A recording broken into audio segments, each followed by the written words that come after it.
Hi, my name is Shani. I'm in 4th grade, and on May 17th, Sunday, my family's either going to the Lincoln Park Zoo near the lake or the Brookfield Zoo. Can you please tell me what you think the weather will be that day?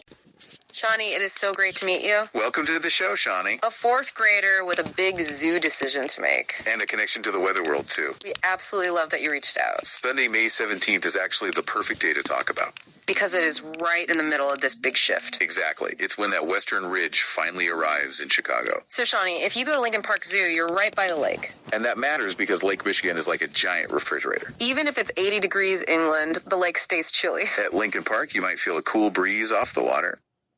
You might actually need a light jacket there. But Brookfield Zoo is further west, away from that water. At Brookfield, you're more likely to feel that full heat. We're talking mid to upper 70s, maybe even touching 80. So if you want it to feel like summer, head to Brookfield. If you want to stay a bit cooler, Lincoln Park is the spot.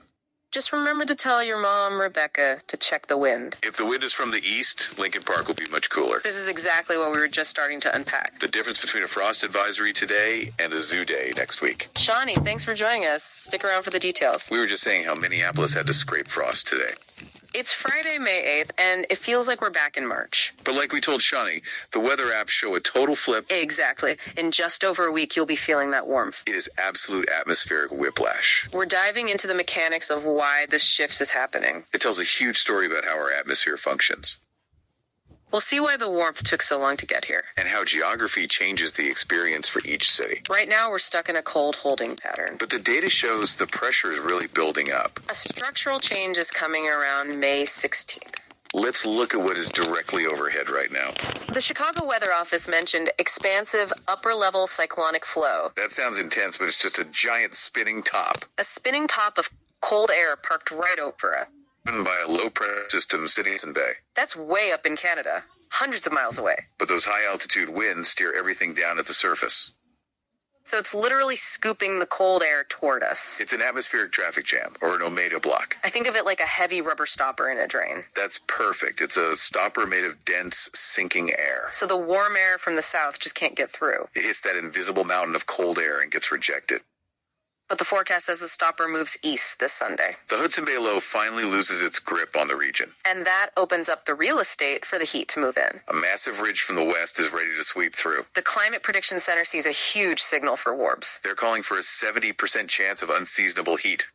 But they also rated their confidence as a 2 out of 5. It sounds like a mistake, but it's about the chaos of spring. Because the south is hot and the north is still frozen. Exactly. That temperature difference acts like rocket fuel for storms. So they know it'll be warm, but not the exact details. Like whether Shani will see clouds or sun at the zoo.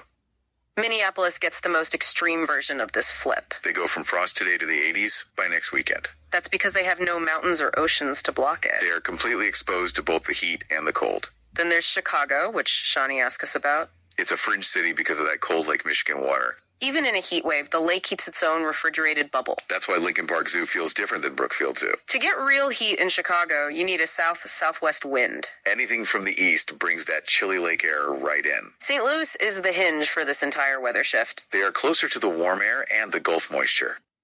So they'll feel the humidity spike much sooner than the others. They'll settle into summer mode while the north is still thawing. It's a literal battlefield between air masses right now. But by May 16th, the warm side is claiming a victory. It's amazing how geography turns a simple forecast into a story. Understanding the why really demystifies the chaos of the sky.